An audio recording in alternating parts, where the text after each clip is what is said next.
얼굴을 본 적 없는 엄마를 찾아서 쫓아가는 아들의 이야기예요. 네. 어머니를 아는 모든 사람들이 공통적으로 똑같은 얘기를 해요.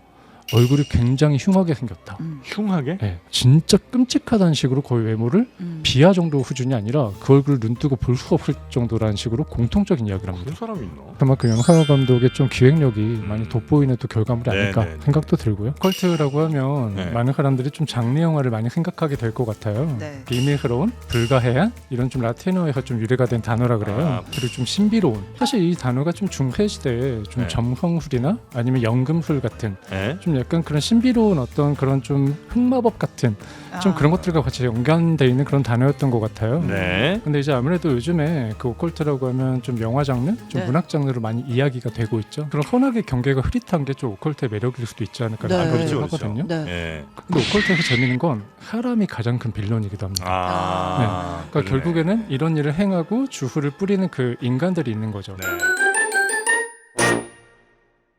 네, 여러분의 예상은 모두 틀렸습니다. 저희가 영화 얘기할 거라고 하니까 에이 이건 뭐 또 캐대언 얘기 하겠지 뭐 이러고 계신데 네. 그렇게 저희가 단순하게 가지 않습니다. 캐대언이 왜 단순해요? 아니 그러니까 그 지금 아니, 캐대언 지금 명작의 아니, 반열에 아니 올랐다고. 날 나락으로 보내지 마봐요. 그러니까 캐대언 얘기를 하겠지라고 예상들 하시는데 그렇게 단순하게 캐대언 얘기 하겠지 우리는 한다 이렇게 안 간다는 거죠. 예, 지금 우리는 매우 더운 여름의 한가운데 있는 거 아니겠습니까? 그 여름에 가장 인기 있을 영화 장르 뭐 물론 이제 공포도 있습니다, 스릴러도 있습니다만 그 중에 또 오컬트 쪽 네. 요거가 또 굉장히 유행 아니겠습니까? 예. 그 영화 이야기, 오컬트 관련된 영화 이야기 잠깐 나누도록 하겠습니다.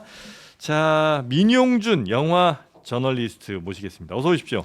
네, 안녕하세요. 민용준입니다. 네, 반갑습니다.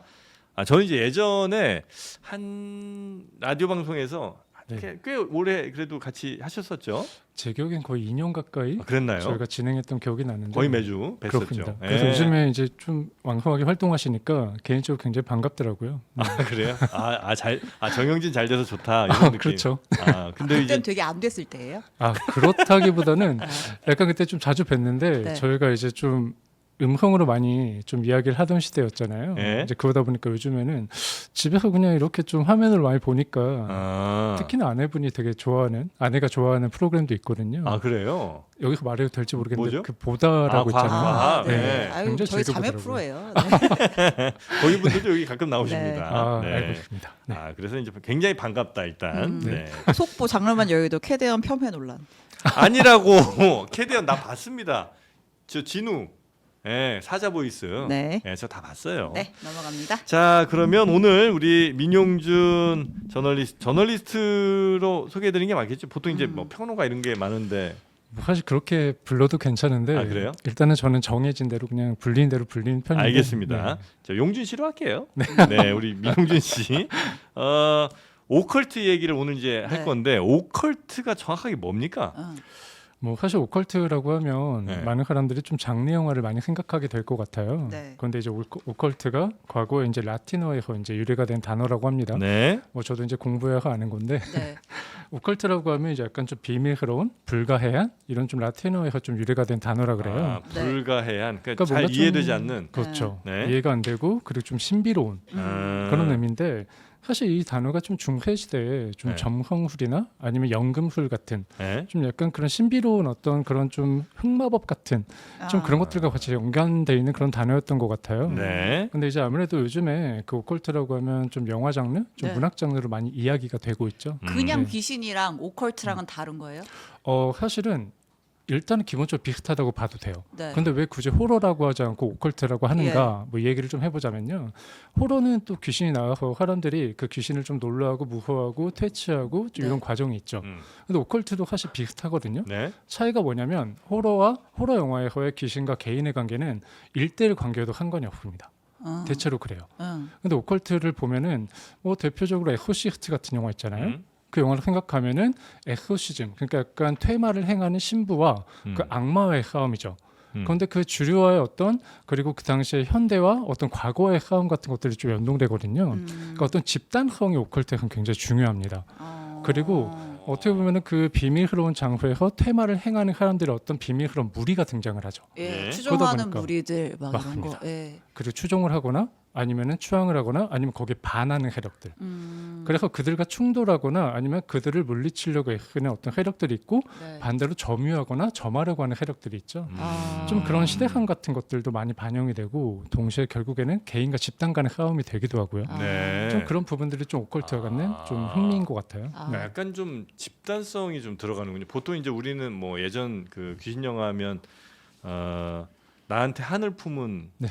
그 귀신이 이제 있고 나한테 복수하려고 하는 요런 구도인데 뭐 단적으로 잠깐 우리가 놀라야 됐던 캐데언 얘기를 해보면 논란까지 됐어요 우리. 캐대언에도 저승사자 나오네. 그렇죠. 사실 연화대학 이것도 나오고. 오컬트의 약간의 반영이라고 볼 수도 있어요. 아 그래요? 아, 네. 왜냐면 그러네요. 그 아이돌 그룹이 나오잖아요. 네. 그 캐데언 나오는 아이돌 그룹이 사실은 퇴마를 행하는 그렇죠. 그런 퇴마사들입니다. 아. 그러네. 근데 그들을 이기기 위해서 저승사자의 컨셉을 한 악마 무리가 좀 올라오는 거죠. 아. 그러면서 약간 뭔가 그런 해력의 대결 같은 게 이루어지는데 네. 중요한 거는 그 일반인들이 모르는 거예요. 네. 그들만의 세계에서 벌어지지만 실제로 이 세계에 뭔가 굉장히 지대한 영향력을 미치고 있다. 이런 것들도 어떻게 보면 오컬트가 현대적으로 반영된 맞네. 그런 결과물을 보시면 좋을 것 같아요.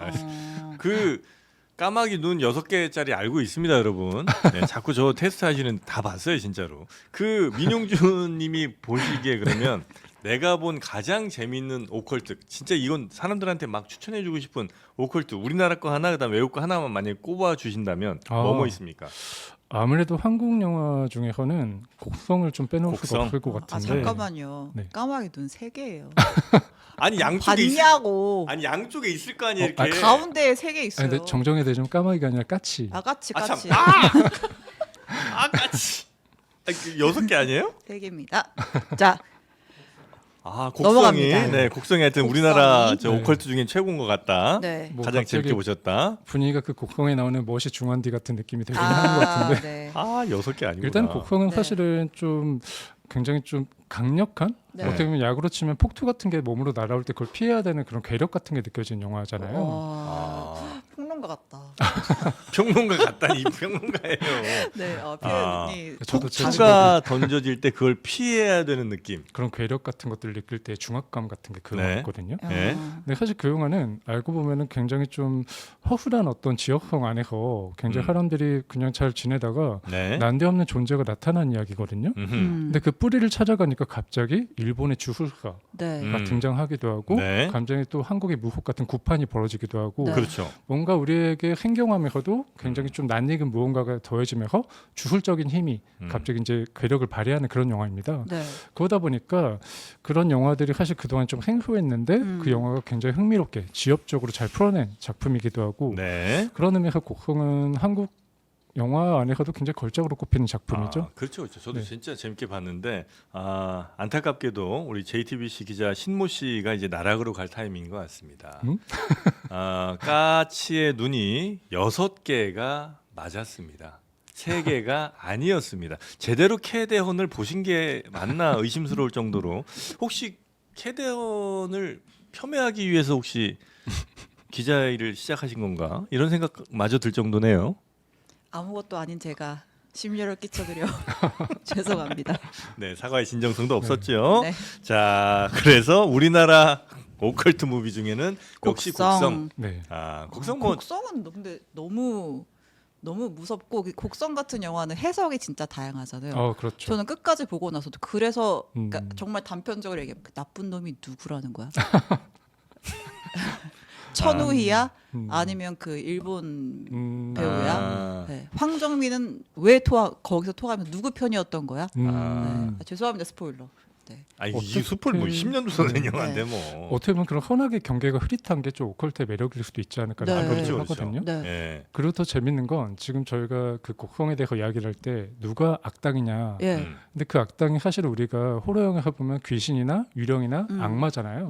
근데 오컬트에서 재밌는 건 사람이 가장 큰 빌런이기도 합니다. 그러니까 결국에는 이런 일을 행하고 주술을 뿌리는 그 인간들이 있는 거죠. 네. 그리고 그걸 막아내는 사람들이 있는데 네. 생각해 보면 결국 우리가 평소에도 살을 날린다라고 하잖아요. 네. 네. 근데 근데 결국에 이게 누군가에게 해를 하기 위해서 내가 미워하는 대상에게 주술을 걸고 이런 것들인데 우리가 일상에서도 생각해 보면 내가 미워하는 사람이 있으면 그냥 주변에 험담을 하고 다니는 거예요. 아, 살을 날리는 거지. 네, 사실. 그게 사실 살을 날리는 거거든요. 근데 어떻게 결국 그 보면- 살이 다시 나한테 돌아오죠. 그렇죠. 네. 그래서 결국에는 이런 게 조금 은유적으로 느껴지는 아, 분위기도 있습니다. 그 시대상의 반영이기도 하고요. 그래서 네. 그 왜 곽도원 딸이 아프니까 네 아비가 한 잘못으로 인해서 네 네. 딸이 아픈 것이다 막 그런 얘기 하잖아요. 아, 영화에 푹 빠지셨네. 네. 외국 영화 중에 뭡니까?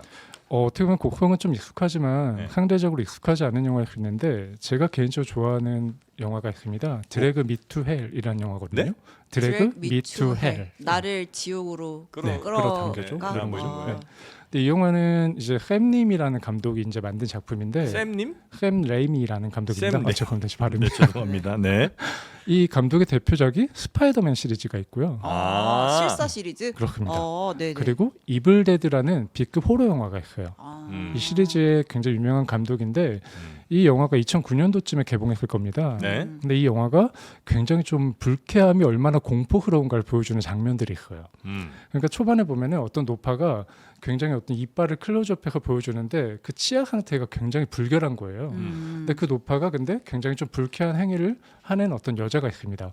그 여자에게 다가가서 자꾸 뭔가 말을 거는 거예요. 그리고 가까운 데서 침을 튀기면서 말을 하는 겁니다. 아, 그럼 그 순간이 굉장히 무서운데 네. 문제는 그 여자가 그 노파의 청을 들어주지 않아서 저주에 걸린 이야기입니다. 그러니까 전통적으로 보면 약간 좀 마녀 같은 이야기 같기도 하고 이런 것들 좀 현대적으로 좀 각색한 느낌도 있는데 일단 영화를 보시면은 제가 말했던 그 불쾌함의 포인트를 잘 알 수 있고요. 아, 그래요. 그 결국에는 불쾌함이 어떻게 카타르시스로 연결될 수 있는가를 보여주는 굉장히 좀 흥미로운 영화예요. 네. 드래그미 투 헬? 네. 그러니까 지옥으로 나를 당겨줘 이런 거죠. 여기 이제 우리 민용주 님이 제일 좋아하는 외국 오컬트 영화 중에 하나. 그렇습니다. 오컬트 네. 우리나라 오컬트 영화랑 네. 해외 오컬트 영화랑 좀 차별화되는 특징 같은 것도 있어요? 있겠죠. 네.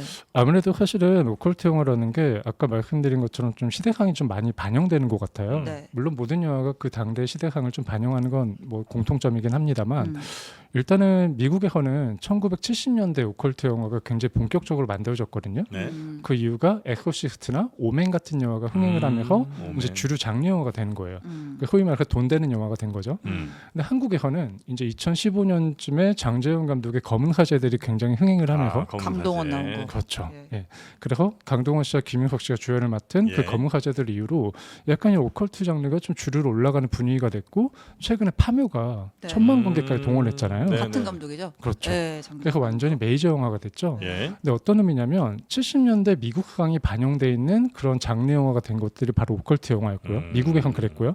한국에서는 21세기 이후의 분위기가 좀 반영이 됩니다. 네. 단적으로 엑소시스트나 검은 사제들이나 둘 다 어떻게 보면은 그 신부가 그 악마의 신 어떤 소녀를 구하는 이야기거든요. 그러니까 엑소시즘을 행하는 영화죠. 네. 근데 70년대 미국은 굉장히 가족주의가 좀 안락하게 잘 자리를 잡고 있고 자본주의의 풍요를 누리는 시대였거든요.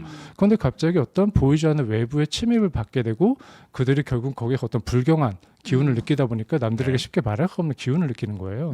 어떻게 보면 그런 내부적인 적을 미지의 적을 맞이하게 되는 그런 상황들을 그 안락한 분위기 속에서 느끼는 미국의 가족주의의 어떤 침해를 좀 분위기를 느끼는 겁니다. 네. 자 그런데 이제 검은 사제들 같은 경우는 네. 21세기 한국이 이제 그런 분위기가 된 거죠. 어떻게 보면은. 음. 그래서 결국에는 90년대와 2000년대 사이에 한국의 어떤 풍요로운 분위기가 이어지면서 결과적으로 2015년대에 한국에서도 이런 영화가 가능하다는 걸 좀 보여주는 측면이 있어서 어떻게 보면 그런 약간 사회적 풍요와 좀 오컬트가 많이 반영돼서 나오는 것들이 있습니다. 그 관련해서 혹시 사회가 어떨 때 이 오컬트 영화가 사람들한테 더 많이 선택을 받는지 혹시 이런 게 있나요? 그러니까 뭐 양극화가 심해졌다 혹은 사회 치안이 좀 불안하다든지 아니면 뭐 세기말이라든지 이런 거에 따라서 오히려 뭐 오컬트 영화는 늘 있는데 그러다 갑자기 사람들로부터 선택을 많이 받는 그런 때가 혹시 있나? 일단은 호러나 오컬트 같은 장르들은 기본적으로 생각하면 반문명적이죠. 그리고 네. 반현대적이고 반체제적이고 반과학적입니다. 그렇겠네요. 이게 어떤 의미냐면 문명이 발달하거나 우리 사회의 어떤 안정감이 유지가 될 때 뭔가 흔드는 이야기가 나오면 사람들이 강렬한 충동과 충격을 느끼는 거죠. 오히려 그렇죠. 안정적일 때. 그렇죠. 그러니까 어떻게 그래요? 보면은 아까 제가 말씀드린 것처럼 미국의 풍요가 한참 진전되던 1970년대. 네. 그 70년대를 생각하면 전쟁도 별로 안 일어날 때예요. 그러다 보니까 그만큼 인류가 안정감을 느낄 때입니다. 네. 근데 반대로 한국도 2015년대는 굉장히 좀 경제적으로 많이 발전을 하고 여러 가지 흐름이 있잖아요. 근데 다만 차이가 있다면 사회적인 혼란 같은 것들이 아주 국지적으로 반영이 됩니다. 무슨 말이냐면 이제 우리가 연하우 감독 같은 그 감독의 영화를 보면 부한행 같은 경우는 오컬트로 이제 정리는 되지 않습니다만 부한행에서 보면 갑자기 좀비가 출몰하잖아요. 네네. 근데 출몰하는 좀비가 사실 근원지가 불명확해요. 예. 다만 어디서 연구를 하다가 이런 일이 있을 것이다라는 아주 미약한 힌트만 주죠. 네. 근데 사실은 빌런이 좀비잖아요. 네. 근데 알고 보면 그 영화에서 가장 큰 빌런은 김희성 씨가 연기하는 캐릭터입니다. 네. 그 열차 안에 빌런이 있죠. 네. 아주 간단히 말하면 이기적이고. 그렇죠. 그러니까 사람들이 이기적이고 뭔가 남들을 뭔가 좀 밀어내려고 하고 그런 경쟁이 굉장히 고도화되는 사회상이 그 영화에서 반영이 되는 겁니다. 네네. 좀비는 사실은 슬램덩크 맨홈 같은 거예요. 사실 오른손으로는 연상우의 캐릭터가 슛을 쏘고 있는 거죠. 그러다 보니까 네. 인간관계가 이렇게 극악해지는 현대사회가 반영되는 그런 장르적인 어떤 기법 같은 것들이 특히나 한국 영화에서는 특히나 많이 동원되고 있는 것 같아요. 네. 그래서 한국의 오컬트 영화는 굉장히 좀 사회적인 분위기가 많이 반영되는 게 아닌가. 김의성 씨는 참 착한 역할로는 거의 본 적이 없는 것 같아요. 일부러도 그런 역할 많이 맡는 그런가? 듯한 느낌. 뭐 아주 개인적인 이야기지만 예전에 김희성 배우님이 인터뷰한 적이 있는데 네. 그때 그런 얘기를 하시더라고요. 자기는 나쁜 캐릭터 훨씬 재밌다라고 하시더라고요. 아 그래요? 그 말은 뭐냐면 착한 캐릭터들은 사실 할 게 별로 없어요. 왜냐면 착하니까 딱 착한 사람이 하는 행동만 해야 돼요. 입체적이지가 않은 거지. 네. 예. 근데 나쁜 캐릭터는 할 수 있는 게 정말 많은 겁니다. 아 그래요. 그러다 보니까 배우 입장에서 그게 훨씬 더 재미가 있는 거죠. 네. 자 그래서 오늘 좀 소개해 주실 만한 오컬트 무비 뭐 또 개봉 앞둔 것도 있다고 하니까 뭐 좀 있을지. 개봉 앞둔 것도 좋고 네. 뭐 또 추천해 주실 얘기도 좋고 개봉 앞둔 거는 아까 그 말씀하셨던 부산행 그리고 지옥 넷플릭스 지옥 시리즈 네네. 만든 연서원 감독님 영화가 9월달에 새로 하나 나온다고. 아 맞습니다. 네. 제가 사실 그 작품의 원작 그래픽 노블을 가져왔는데요. 예. 바로 이 얼굴이라는 이 그래픽 노블입니다. 네, 이렇게 네, 이쪽으로 세워서 보여드리면 될까요? 아니요, 네. 저쪽으로. 이쪽으로? 네. 그 뭐예요? 네. 이게 그래픽 원작. 노블인데요. 그 연상호 감독이 직접 그린 첫 번째 그래픽 노블이에요. 네. 원래 그 연상호 감독은 영화를 생각하고 일단은 그런 것까지 기획적으로 생각을 했을 것 같긴 한데 네. 다만 뭐냐면 그전에는 사실 애니메이션 감독으로 유명했거든요. 네. 그러다 부산행을 통해서 처음 실사 영화로 히트를 치고 네. 그 이후에 이제 실사 감독으로 이제 거의 전업을 한 상황이죠. 근데 이 작품이 이제 처음으로 그래픽 노블을 만들면서 결과적으로 이게 영화화되는 그 과정을 네. 겪은 작품입니다. 근데 이 작품에 대해서 이제 간단하게 좀 설명을 해드리자면 사실은 한 번도 본 적이 없었던 얼굴을 본 적 없는 엄마를 찾아서 쫓아가는 아들의 이야기예요. 네. 네. 그래서 제목이 얼굴인데 일단은 내용을 설명해 드리자면 그 시각장애인 아버지가 있습니다.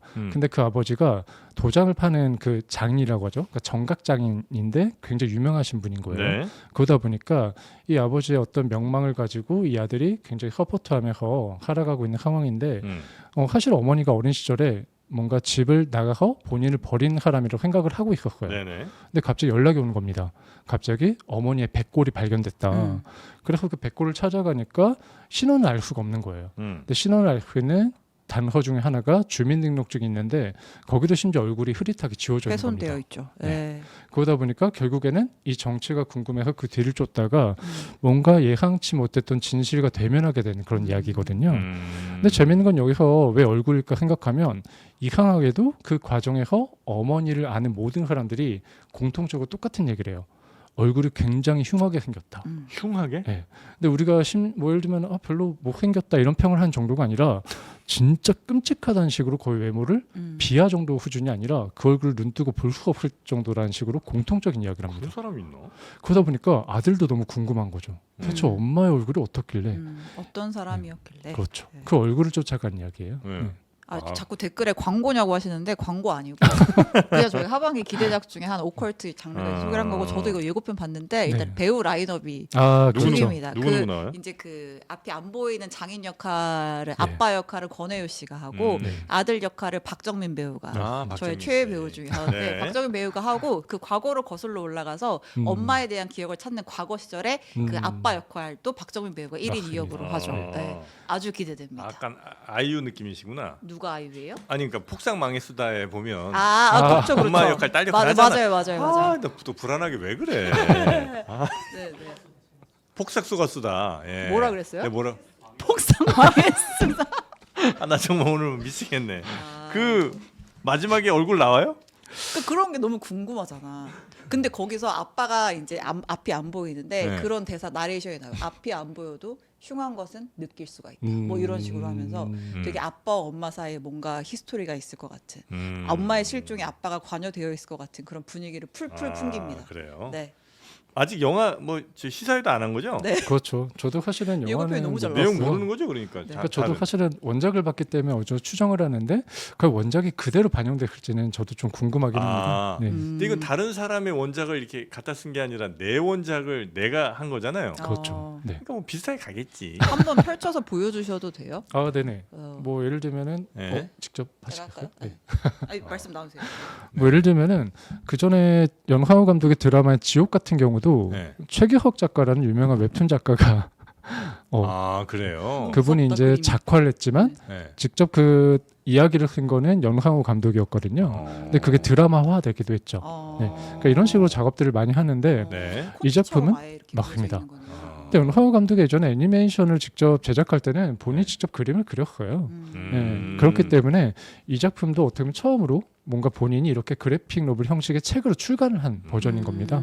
그래서 이 작품이 영화화된다는 건 그만큼 연하우 감독의 좀 기획력이 많이 돋보이는 또 결과물이 아닐까 네, 네, 생각도 들고요. 네. 약간 안성기 씨랑 목소리 비슷한 것 같은데 느낌이. 저요? 네. 날 쏘고 가라 한 번만 해주면 안 돼. 되게 비슷하신 것 같아. 네, 왜 약간- 오늘 알았지 내가? 그런가요? 네, 안성기님 느낌이 좀 네, 있습니다. 하고 싶은데 약간 좀 어렵네요. 자, 그래서 하여튼 얼굴이란 영화가 9월에 이제 개봉을 하게 되는 거고 좀 기대가 된다 네. 정도. 그리고 요런 거 정도는 오컬트 영화를 볼 때 좀 봐주신 게 좋지 않을까? 뭐 이런 추천 정도 한두 개 해주신다면 뭐 있을까요? 일단 기본적으로 네. 호러 영화를 보기 좀 힘들어하시는 분들은 오컬트 영화를 좀 보기 힘들 가능성이 있죠. 네. 뭐 귀신이 나오고 유령이 나오고 그런 무서움을 좀 참아야 되는데 네. 뭐 한 가지 더 이제 예를 들자면 네. 보통 우리가 공포 영화를 볼 때 점프 스케어라고 하는 기법이 있습니다. 점프 스퀘어? 너무 싫어요. 네. 네. 뭐지? 저기 여고 시절인가? 뭐 깜짝 놀라게 하는 거예요. 어디지? 그걸 괴담이요. 요거 괴담에 이게 빵빵빵 오는 거? 네. 그게 대표적인 네. 어떤 기법이죠. 네네. 여고 근데 시절. 그런 것도 있지만 갑자기 장면이 딱 전환되면서 네. 뒤에 있을 줄 몰랐는데 갑자기 딱 나타나서 놀라게 그런 네. 거. 그런 것들 있죠. 기절합니다. 그래서 그런 것에 좀 취약하면 네. 어려울 수도 있지만 한편으로는 아주 흐한하게 흘러가면서도 갑자기 내가 예상치 못하게 이완된 상황에서 긴장의 고조가 올라가는 그런 영화들도 있거든요. 그런 작품들을 잘 선택해서 보시는 것도 하나의 방법일 것 같아요. 뭐 있어요? 기본적으로 아까 뭐 말씀드렸던 곡성도 그런 영화 중에 하나라고 보고 곡성만 보고 온 거 같은데. 아니죠 오늘?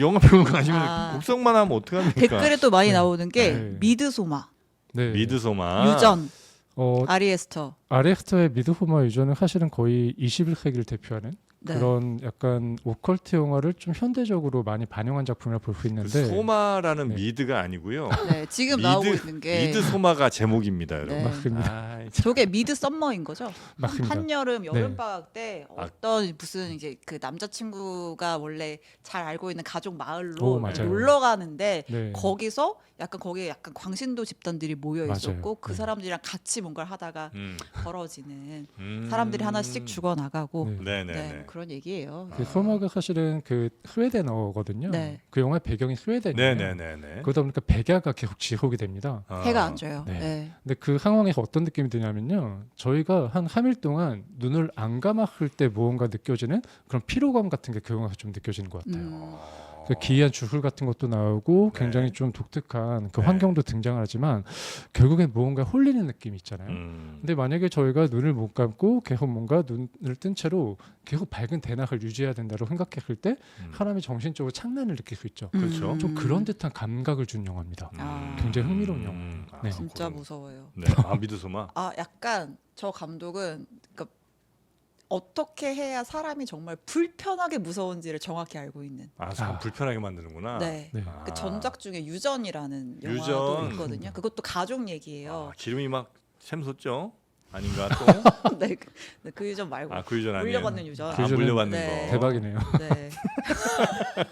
근데 저 장면에서 네. 그러니까 오빠가 네. 동생을 데리고 집에 가는 맞아요. 길에 네. 그 동생이 자꾸 막 괴로워하면서 차를 탈출하려고 하다가 이렇게 봉변을 당하는 그 장면이 있거든요. 영화 많이 보시네. 그런 여름에 보시면 시원해지실 겁니다. 그렇습니까? 여름밤이. 네. 방금 말씀하신 그 장면이 아마도 이 영화를 계속 볼 것인가 말 것인가 생각하게 경계에 되는 있는 분기점일 것 같아요. 맞아요. 그래요? 네. 그 장면에서 와라는 호를 내면 이 영화를 계속 보게 되고요. 네. 그 영화에서 윽하면은 이 영화 굉장히 광탈하게 되는 그런 그래요? 상황이 될 겁니다. 네. 네. 혹시 킬링 디어 이런 것도 요 오컬트에 들어가요? 오컬트라고 볼 수는 없는데 그런 비슷한 분위기는 날 수 있을 것 같습니다. 그 요르고스 란티모스 영화인데 네. 그 영화도 약간 가족적인 분위기 안에서 뭔가가 해체되는 느낌이지만 갑자기 외부에 어떤 다른 존재가 이 집안에 약간 저주 같은 걸 거는 이야기죠. 네. 그러니까 약간 어떻게 보면 이게 초자연적인 일들이 좀 그렇죠. 발생하잖아요. 그러니까 어떤 유사 오컬트의 기법을 쓴 영화다라고 볼 수도 있을 것 같아요. 약간 소재는 네. 그렇지만 기본적으로는 주제는 부조리그가 아니에요? 맞아요. 네. 영화 굉장히 많이 보시네요, 우리 신영 기자님. 네. 그리고 굉장히 영화에 대해서 네. 깊게 잘 아시고 이미 줄거리 같은 것들을 빡빡하게 이해하시는 걸 봤을 때 네. 뭔가 딱 이야기를 듣자마자 딱 나오시는 반응이 영화를 그냥 정말 폭넓게 보시는 것 같아요. 시간이 좀 많습니까? 아니 장르만 여의도 준비하느라 아, 하루 그렇습니다. 24시간이 부족합니다. 예. 네, 하여튼 그런 네. 오컬트, 미드소마 뭐 이런 거 음. 이제 추천해 주실 만하다. 그리고 좀 더 이제 말씀드리면 약간 아까 제가 점프 스퀘어 같은 네. 이야기를 했는데 좀 고전 영화입니다. 그 음. 스티븐 킹의 소설의 원작인 캐리라는 영화가 있거든요. 캐리. 네, 이 작품이 굉장히 유명한 작품이에요. 특히나 봤죠. 아마 이 영화를 못 봤어도 그 장면은 어디선가 봤을 텐데 피칠갑. 어떤 여자가 굉장히 젊은 여자가 머리부터 발끝까지 피를 쫙 둘러싸고 있는 그런 장면이 나온 그 영화입니다. 네. 근데 이 영화는 어떻게 보면은 그 왕따를 당하는 소녀가 자기 학교에서 이제 갑자기 그 왕따를 가해하는 그런 존재들에게 복수를 하는 굉장히 초능력을 발휘하는 그런 이야기거든요. 네. 그럼 어떻게 보면 복수로서 카타르시스도 있지만 그런 호러 장르로서의 어떤 무시무시함이 같이 더해진. 네. 보는 입장에서는 무서울 수도 있지만 한편으로 그런 카타르시스의 박력이 있기 때문에 네. 약간 복수극의 어떤 쾌감도 있습니다. 아, 그래서 이런 영화를 보기 힘들어하시는 분들이 생각보다 재미있게 볼 수도 있지 않을까 생각이 들고요. 네. 야, 근데 나는 이 캐리를 보면서 사실 이제 그 초능력이 있었잖아요. 네. 이 친구가 어떻게 걔를 괴롭힐 생각을 다 했을까? 믿지 않았던 거지. 이게 흥미로운 거죠. 왜냐하면 이거를 일단 가정에서부터 압박을 하잖아요. 네. 어머니가 이런 어떤 능력이 발현된 것 자체를 두려워하기도 하고 그렇죠. 이 아이에게 그걸 하지 말라고 굉장히 많은 속박을 합니다. 네. 그러다 보니까 이 아이가 사실은 집에서부터 가스라이팅 당하는 존재인 거죠. 간단히 말하면 이건 약간 그 시대의 어떤 여성성에 대한 이야기일 수도 있거든요. 어떤 능력을 가진 여자가 억압받는 그런 시대에 관한 이야기의 은유일 수도 있어요. 근데 결국에는 굉장히 너는 초라한 존재고 너는 약한 존재니까 소위 말해서 나대지 마 이런 식으로 뭔가 사회적인 압박을 받고 있는 여자가 결국에는 어떤 내면의 무언가를 터뜨렸을 때 그게 굉장히 큰 놀라운 상황으로 번져나가는 거죠. 근데 이런 것들을 스티븐 킹이 굉장히 놀랍게 장르적으로 발현을 시켜가지고 약간 은유적으로 풀어낸 게 아닌가 그런 생각도 듭니다. 그래요. 캐리라는 영화. 이것도 뭐 굉장히 유명한 영화고. 그렇죠. 마지막에 그 애들 파티장에 다 가둬놓고. 맞습니다. 아유, 뭐 그 장면은 뭐 그냥 시원시원합니다. 네. 피 보고 싶으신 분들은 이거 보시면 뭐 이보다 피 많이 나오는 영화 참 보기 드문 그런 씬이 있죠. 네. 생각해 보니까 최근에 그 서브스탠스에서 네. 마지막 장면도 약간 비슷하지 않아요? 맞습니다. 그 네. 괴물로 변해가지고 아. 그 무대 위에서 연말 공연하겠다고 올랐다가 사람들이 네, 놀래니까 막 몸이 막 터져가면서 그 사람들한테 막 튀잖아요. 그 맞습니다. 신체 네. 일부 같은 것들이 네. 갑자기 그 생각나네요. 근데 일단 실제로 그 네. 장면을 보고 네. 캐리를 많이 떠올리신 분도 아 많았고 그래요? 실제로 그 영화에는 그 스티븐 킹 원작인 샤이닝의 어떤 오버록 호텔의 디자인 같은 것들 차용한 부분들도 있거든요. 네. 그러다 보니까 그 감독이 실제로 스티븐 킹 원작의 작품도 좋아하지만 그 스탠리 큐브릭의 작품을 좋아하기도 하고 그런 과거의 어떤 고전 영화들을 많이 끌어들여서 그 영화에 반영했다는 이야기도 있었고 네네. 어떻게 보면 감독도 굉장한 영화가인 것 같습니다. 네. 아니, 두 분이 영화 얘기가 잘 통하시네. 우리 진영 기자님도 그러시고. 굉장히 영화를 많이 보시네 진짜. 그러신 것 같아요. 네. 하여튼 뭐 재밌네요. 앞으로도 네. 즐거운 대화 많이 좀 나누시길 네. 바라겠고 그 저희가 이제 미드소마 얘기도 좀 드렸습니다만 미드소마 정도의 그 추천 제가 또 해드리고 싶은 게 하나가 이제 미숫가루가 있습니다. 아, 네. 여기 와 네. 이제 짜내다 미드소마랑 아. 미숫가루를 네 미숫가루 365 하루 간편 한 끼 물만 넣고 흔들어 먹으면 되는 사실 우리가 미숫가루를 늘 먹고 싶었지만 섞기 힘들어서 또 주변에 뭐 섞을 물이 없어서 못 먹었던 것도 사실이잖아요. 네. 이건 이제 그럴 걱정을 다 해결해 줬습니다. 그냥 아하. 이 통 안에 들어 있고 이 물병 안에 들어 있습니다. 미숫가루가 여기다 그냥 이렇게 정수기 틀어갖고 그냥 이만큼 300ml 채워갖고 흔들면 끝나는 거예요. 안 드실 이유가 없다는 거죠. 그렇죠. 예, 민용준 평론가님 안 드실 이유가 있어요? 있으면 한두 개라도 얘기해 보십시오. 오컬트 질문보다 더 어려운 것 같은데요. 네, 지금 안 먹을 이유는 없잖아요.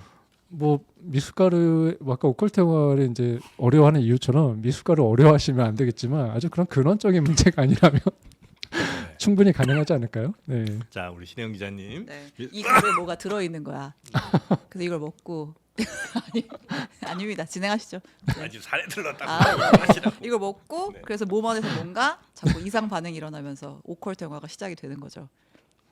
네, 그래서 여름에는 이제 얼음 넣은 그 미숫가루만큼 또 시원한 게 없지 않습니까? 네, 그래서 한 끼 대용으로도 굉장히 좋다는 거죠. 요즘에 너무 그 저 식사 많이, 많이 하셔갖고 힘든 분들 많은데 간편하게 아침은 요 정도로 그냥 때우셔도 좋지 않을까 싶습니다. 물 대신 우유 넣으면 더 고소합니다. 네. 자, 요거 지금 무료 배송도 해드리니까 얼른 저희 영상 아래 들어가셔서 링크해서 주문해 드시기 바라겠습니다. 진짜 맛있네요. 자, 우리 민용준 평론가님 오랜만에 뵈서 전 너무 반가웠고요. 네. 네, 오랜만에 만났다가 서로 죽고 죽이는 그런 혹시 오컬트도 있을까요?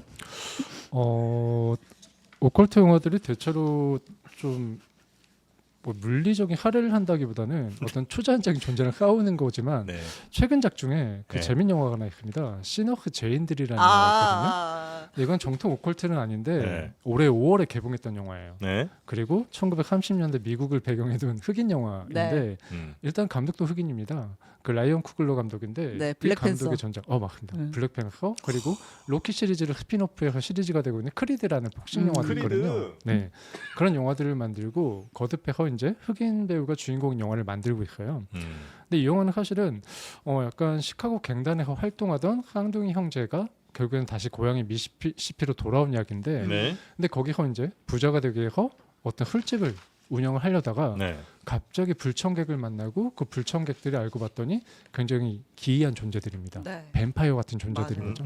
이제 그들과 싸우게 된 이야기예요. 근데 재밌는 건 이 영화는 음악 영화거든요. 네, 음악의 스코어라 넘버가 정말 좋습니다. 그리고 재밌는 건 이 영화가 뭐가 도대체 오컬트냐라고 하는데 초반에 어떤 허를 풀어요. 옛날부터 음악을 통해서 악령들을 불러 모으는 그런 일이 생긴다. 근데 이 영화는 기본적으로 음악적인 어떤 제의 같은 상황이 그 네. 법 안에서 벌어지는 겁니다. 아, 그러다 보니까 굉장히- 갑자기 악마가 찾아오고 굉장히 이상한 싸움이 시작되는 그런 분위기인데 굉장히 재밌는 영화입니다. 그렇기 때문에 일단 시너흐 제인들이라는 제목이 주는 약간 오해가 있는 것 같아요. 그냥 뭔가 포스터만 봤을 때도 뭐지 허브의 총잡이 이야기인가 뭐 이런 생각이 드는데 이건 네. 정말 기상천외한 그리고 굉장히 신박한 걸작이기 때문에 기회가 되면 꼭 보셨으면 좋겠다. 네, 네. 알겠습니다. 오랜만에 만나서 서로 죽인 얘기 없냐고 여쭤봤는데 갑자기 시너스 얘기를 하셔서 조금 놀랐습니다만 네. 여튼 시너스도 굉장히 추천할 만한 영화다. 왜냐하면 이 영화에서 서로 진짜로 죽이는 관계가 나옵니다. 아, 그래요? 아, 그리고 음악이 굉장히 좋은 영화고. 네. 네. 홍콩 할매 귀신이 오컬트 일타 아니냐고 또 댓글에 올라오고 있는데요. 네, 그것도 재밌었죠 옛날에. 네. 그렇죠. 네. 그 뭐지 이렇게 옛날 강시. 네네네. 네, 강시도 참 재밌었는데. 네. 뭐 발목 잘려서 이게 이 팔꿈치를 걸어오는 귀신 이런 거 그거는 그냥 무서운 얘기고 영화 있었어요? 아니요? 네, 그건 이제 얘기하는 거. 이건 이제 무서운 얘기. 사람들 놀래킨 얘기였습니다. 자, 오늘 저희가 여름에 좀 여러분 시원하게 해드리려고 오컬트 무비 어떤 것들 좀 추천해 주실 만한 게 있나 해서 좀 여쭤봤고요. 도움이 좀 되셨으면 좋겠다 생각이 듭니다. 여러분 더위를 식히기 위한 저희의 노력 너무 내치지 마시고요. 네. 앞으로도 종종 또 우리 영화 이야기도 우리 평론가님 모시고 이야기 들어보도록 하겠습니다. 오늘 고생 많으셨고요. 즐거웠습니다. 또 뵙겠습니다. 네, 고맙습니다. 네, 우리 신혜영 기자님도 대단히 고생 많으셨는데 영화를 진짜 많이 보시네. 좋아합니다. 네. 네. 뭐 회사에서 뭐 할인권 같은 거 좀 나옵니까? 그건 아니죠. 네. 조금 나오네요. 좀 있어요? 네. 그래서 이렇게 싸게 많이 보시나? 영화는 메가박스에서. 네. 알겠습니다. 자, 그러면 저희는 오늘 여기서 마무리하고요. 내일 이제 금요일입니다.